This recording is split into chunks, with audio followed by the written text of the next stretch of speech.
Hari ijambo Imana yampaye nshaka kukubwira, ijambo rivuga ngo Imana irakwimanye ntizagutanga. Imana irakwimanye ntizagutanga. Erega kuba barakunaniwe si uko barusha imbaraga, si uko barusha amaboko, si uko wihishe, si uko wirinze, ahubwo nuko Imana yanze kugutanga. Ariko hashimwa Yesu utaradutanze. Kandi urwo rugo yararwimanye. Kandi abo bana yarabimanye. Ubuzima bwa yarabwimanye. Iyo yambwiye ngo nze nkubwire ngo ntabwo izagutanga mu maboko y'ababisha. Mbonye yaravuze ngo yaratwimanye kandi si ibanga. Nabo ubwabo barabizi ko hari igihe bari bazi ko baturangije, ariko iratwimana si rimwe kandi si kabiri. Yambwiye ngo nze nkubwire ngo irakwimanye ntizagutanga, kandi si ubwa mbere ije kubikora, hari n'ibindi bihe yatwimanye. Ndabashuje mu izina rya Yesu Kristo. Imana ibaho umugisha. Reka dushimire Imana ko iduhaye umwanya mwiza kugira ngo tuganire ijambo ryayo. Namwe kandi tubashimire ko mudahwema kubana natwe umunsi ku munsi. Imana ibahera umugisha. Ni umugisha udasanzwe kuba Imana yaduhaye ubuzima kugira ngo nyine tuvuge ijambo ry'Imana, kandi tujya tunezezwa no kurivuga uko yariduhaye. Haca iminsi kubaryumvishe tukabona ubuhamya. Ntabwo ari twebwe tubikora, ntabwo ari twebwe tubikora, ni ijambo ry'Imana ribikora. Twebwe turi hano nk'abantu baba batumwe nk'ibikoresho, ariko ukora ni Kristo, ukora ni Kristo, kandi akomeze abagirire neza. Reka dushimire Imana iduhaye umwanya maze tuyisabe kubana natwe. Turagushimiye kuri Imana nziza, uri wo kwizerwa kandi uri wo kwiringirwa. Nta yindi Imana ihwanye nawe, urera kandi urakiranuka, ushobora byose. Ngaho nkundira ushoboze kuvuga uko wampaye kuvuga, maze iri jambo rikiza imitima igiye kuryakira mu izina rya Yesu Kristo, amen. Reka dusome ijambo ry'Imana mu gitabo cya mbere cya Samweli, ibice 23, umurongo wa 14 turageza ku murongo wa 17. Haravuga ngo nuko Dawidi aba mu bihome byo mu butayu, aguma mu gihugu cy'imisozi cyo mu butayu bw'Izifu. Sawuli akajya amugenza uko bukeye, ariko Imana ntiyamutanga mu maboko ye. Dawidi abonye ko Sawuli yazanywe no gushaka kumwica, yigumira mu ishyamba mu butayu bw'Izifu. Bukeye Yonatani mwene Sawuli arahaguruka asanga Dawidi mu ishyamba, amukomeza ku Mana. Aramubwira ati, witinya, kuko ukuboko kwa data Sawuli kutazagushyikira, kandi uzaba umwami wa Isirayeli. Jye ubwanjye nzaba uwa kabiri kuri wowe, kandi data Sawuli nawe arabizi. Amen. Hari ijambo Imana yampaye nshaka kukubwira, ijambo rivuga ngo Imana irakwimanye ntizagutanga. Imana irakwimanye ntizagutanga. Imana irakwimanye ntizagutanga.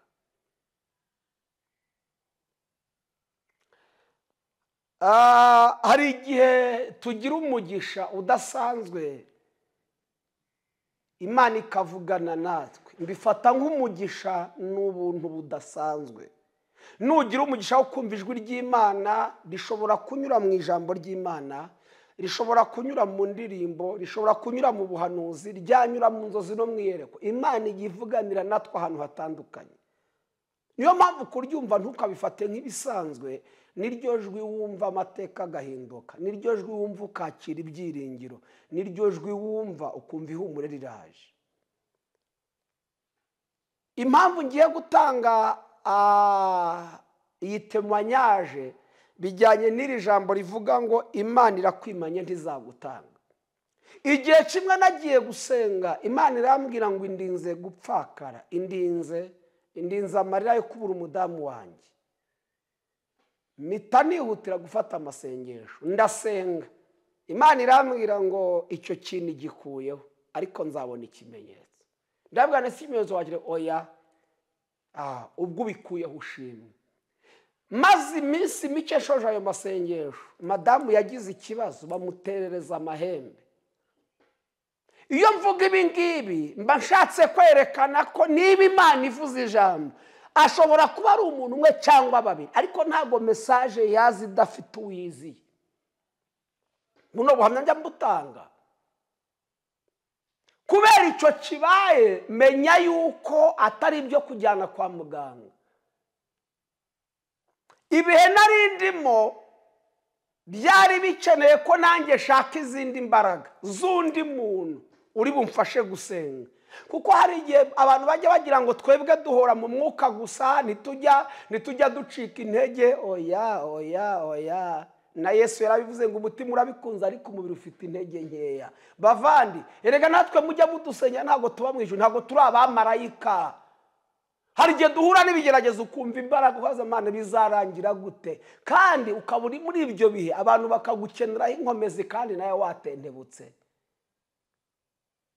Uzi kubona umuntu akwandikira message, mukozi w'Imana nsengera, bagiye kunsohora mu nzu, akakwandikira message ngo umusengere, kandi nawe ubwawe nyirinza kubwira atari ko kutari kunyishyura, kandi nturi buze kubwira umuntu ati rero muvandimwe nanjye sindishyura inzu, akeneye amasengesho. Icyo gihe urakomeza ugasenga nawe ukamusengera, kandi gitangaje hakaba ari ubwo Imana itabara wa muntu uri gusengera, wowe umusengera utaratabarwa. Ariko mu gihe itaraza ikakomeza ikabikurindiramo. Mamagara abashuti banjye tumujyana ku mamwe umukozi w'Imana, rero mfasha gusenga niye sengera umudamu wanjye, dufatanya gusenga niye senze yitwa turasenga. Uwo twajyanye reka mbabwe twagiye mu modoka ari kuraga, arambwira ngo icyambere twamenyanye ukorera Imana uzakomeza ukorera Imana, ijambo rya kabiri ndakwinginze uzamenyera abana. Uwo twajyanye araga, twagarutse turi kuganira yigenze. Bivuze ngo icyo umwanzi yashakaga Imana yagikuyeho, ariko isigaza ubuhamya, igikuramo ibitwica igasigazamo ibitwigisha. Niba message ngo Imana irakwimanye ntizagutanga, bivuze ngo hari amaboko yarakwasamiye. Nibyo Dawidi yavuze ngo yaba Uwiteka atari wari mu ruhande rwacu, ubwo abisha baba baratumize bunguri, aravuga ngo ariko izina ry'Uwiteka rihabwa icyubahiro. Ibi yabivugaga azi uburyo Imana yagiye mwimana. Mbonye yaravuze ngo yaratwimanye kandi sibanga, nabo ubwabo barabizi ko hari igihe bari bazi ko baturangije, ariko iratwimana si rimwe kandi si kabiri. Yambwiye ngo nze nkubwire ngo irakwimanye ntizagutanga, kandi si ubwa mbere ije kubikora, hari n'ibindi bihe yatwimanye. Bibiliya iravuze ngo nuko Dawidi aba mu bihome byo mu butayu, aguma mu gihugu cy'imisozi cyo mu butayu bw'Izifu, Sawuli akajya amugenza uko bukeye, ariko Imana ntiyamutanga mu maboko ye. Sawuli ashaka kumwica, Imana imwimana, kandi aya maboko ya Sawuli yashakaga kwica Dawidi, ariko Imana ntiyamutanga. Ni Imana yakwimanye, ni Imana yanyimanye, kandi umva ubuhanuzi izakomeza ikwimane, izakomeza ikwimane, ntiyamutanga. Bivuze ngo Imana imutanga. Sawuli yari gushobora Dawidi, ariko ko Imana itamutanze. Erega kuba barakunaniwe si uko barusha imbaraga, si uko barusha amaboko, si uko wihishe, si uko wirinze, ahubwo nuko Imana yanze kugutanga. Ariko hashimwa Yesu utaradutanze, kandi urwo rugo yararwimanye. Kandi abo bana yarabimanye, ubuzima bwa yarabwimanye.